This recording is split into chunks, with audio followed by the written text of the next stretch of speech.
All right, I tell you what, ladies and gentlemen, we went around Westlake Okoboji probably about 3 weeks ago? Yeah, could be 2 weeks ago, 3 weeks ago. Yep. Yeah, we had a little fun. We didn't go on a boat, we didn't go on anything else, we just went through the lakes like this. Welcome to Okoboji, man. We're glad to have you. And they might have questions as to where to go, what to do. So we always recommend different places to go, but when you're on the lake, sometimes we've got to be able to redirect and find some places. That's right. So, that all being said, we're on Westlake Okoboji. Today, we're going to teach you a little bit about East Lake Okoboji. So, technically, I keep saying technically because a lot of people get confused. East Lake, of course, is a shallower lake. Yes. It isn't as popular as West Lake because West Lake is basically spring-fed from the bottom, continually circulates, and West Lake Okoboji is, one of 3 in the world. Should we take off from like we're coming from west going into east underneath the trestle? Say you're coming through there and you turn right and you go south. Now there's a beach down there that I forgot that's what the name of it was, but it's always been there, and it's Adelaide Beach. And that's when you go from like Funtime Rentals around the Ritz and then the crossing condos and then the homes, and then you get to that point, and that point has a name as well, which is Gingles Beach. Gingles Point, I should say. If we do back up, Rob, real quick, over the winter time, last season, if you remember, right in that point just to the east of the Ritz, they created a new sand beach, which has always been there. It just kind of got buried by rocks. Yep. Let's keep rolling on the old boat. We're pretty easy. Gingles Point, I've caught walleye off that point. It's a nice one, big crappies as well. Then you go down through there, and what most people know it as is Triggs Bay. But it's actually the Nielsen Beach area is what they called that. Back in the day where Bridges Bay Resort is at before it was ever developed, the Nielsen family owned all of that lakeshore there, and they always just referred to that as the Nielsen Beach. And it's even still on the maps to this day as Nielsen's Beach. Going farther, back to the east, I should say. Yeah, we're going to get into cruising northeast. Yep, that next beach is called Kelly's Beach, and it's not a very big section of land there, but Kelly's Beach, and then we get into the Twin Hills area. Yeah, and then we kind of cruise around there, big bend around there, and then come up to Moores Beach. Moores Lake, yep, Moore Lake Valley. Back in the day, there used to be an old railroad right-of-way that went through a lot of Moore Lake. And it was in the family for a little over 100 years, and I think it was in the 96 or 98, the last heir of that family that owned that land had passed, and they could sell that to the landowners who are there now.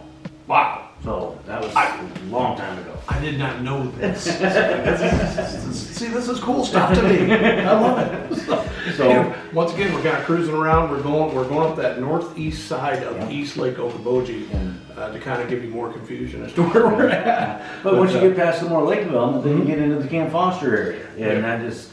I've been told that the Camp Foster area is one of the smallest YMCA camps in the United States, but it is one of the busiest YMCA camps in the United States. One of the most popular. Yes. Absolutely. Yeah. And then from there, Jimmy, we go up to East Okoboji Beach. Right there. Yeah, we go there. Yeah, you're gonna swing by Royal Oaks, and you're gonna swing by Acorn Ridge. You're gonna swing by East Oak Estates. Then Arthur Heights, and then you're going to jump up right up to Okoboji Beach. Yeah, fun little area. It's been there a long, long time. Yes, but we can't forget the Narrows there. Yeah, Narrows. Be careful. Then we kind of swing on up, kind of go north a little ways, and then around that northeast side of the lake there, which there's Hillside, there's Village Park, and then you get into close to where the bridge is at and the boat ramp, the major boat ramp that's up there. Yep, and that's a very popular boat ramp for a lot of boaters who come in from Minnesota, all over. So that's a really excellent facility right there for just weekenders or just fishermen whenever. So really, really nice place. So in that area. So going underneath that bridge. Yeah, and then we're gonna hit that other side there. This one throws a lot of people off because they think that's Spirit Lake underneath that bridge. Nope. It is not. It is what I try to refer to as Northeast Lake. I don't know if that's technically right. It's still East Lake. Just the northern part of East Lake. Pioneer Beach almost all the way up to Minnewacan Park, which would be next, that's where the spillway, that water runs out of Big Spirit, runs into Minnewacan Park. There you go. The connections are kind of made differently there. So a lot of people have asked, well, can you take a boat up through there to go all the way to Spirit? No, you can't. Not a chance. Water levels are different. Once again, the biological way that things flow It's not going to happen. And it's never going to happen. So there you go. So, So, but yep, going to turn around now. We're going to head south. You don't remember what beach that is? No, I don't. Midway. There we go. Maybe. Midway Beach. I didn't think about that for a minute. You're testing me. And then we cruise on down that, going south again, and you're going to come to a point. And a lot of people don't know what this point name is either. It's called Peppermint Point. And that when you come down Midway Beach, you go past Gilbert Park and you go back to the east, or the south again, I should say, and then you hit that Peppermint Point. Mm-hmm. And there's this whole section of lake that I know the DNR's done some experimenting, not to get sidetracked, but there usually is that green leafy substance that pops up, and they've done some really unique stuff there to kind of keep that down. So this is really a beautiful, quiet area to be in. If you really want access to a lot of the lakes area, the homes up in here are just super quiet. It's a really, really nice area. A lot of nice homes up there too, as well. And then we go back underneath the bridge, going back south. Gonna cruise along there, and we go to Hafer Point. Hafer Point. That's an old name in the area. You and Hafer Boats. He used to make boats out of it. There's an old 2-3-story home, and he used to make the boats in the attic of that 2-story home. He had a big door up there to where the boats he made, he could winch them down after he got done. It's pretty, a lot of the old neat history with that as well. Fantastic stuff. There is a classic one at Spirit Lake High School that they have redone. So very, very nice. It's really cool. So some amazing history. And then we cruise right along to the old Francis Sites. Francis Sites goes quite a ways.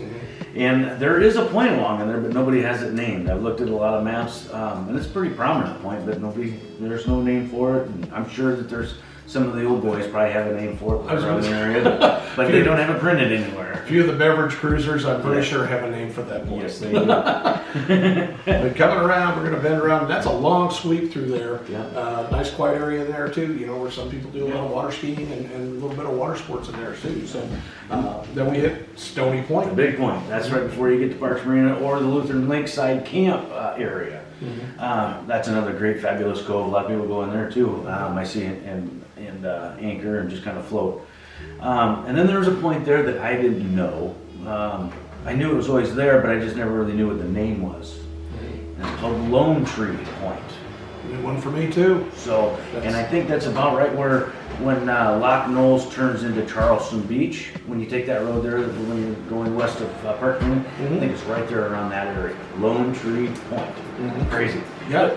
And of course, then we hit Charleston Beach. You bet. And then we go right down there and we hit Brooks Beach, which Brooks Beach was named after the old Brooks Golf Course. And there used to be a Brooks.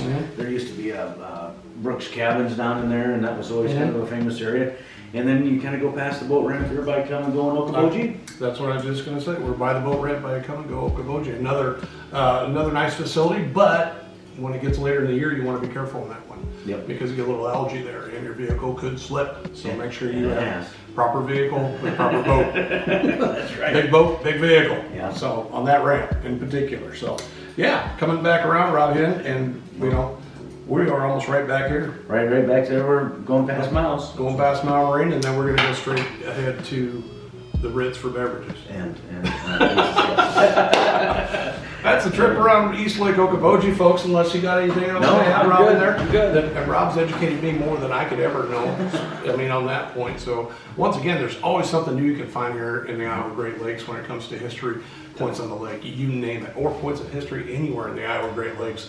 That's why I love it so much. So, hey, thanks for joining us, spending time with us in this little educational trip. We'll do Spirit Lake sometime here in the near future, so look for us on Down Hen Group on Facebook, also on YouTube. And smash that like button and subscribe, please. Yes, subscribe to us. We'd love it. So thanks again for joining us. I'm Jimmy McLenz. I'm all about you. I'm Rob Hen, and say something nice to somebody. Thanks again.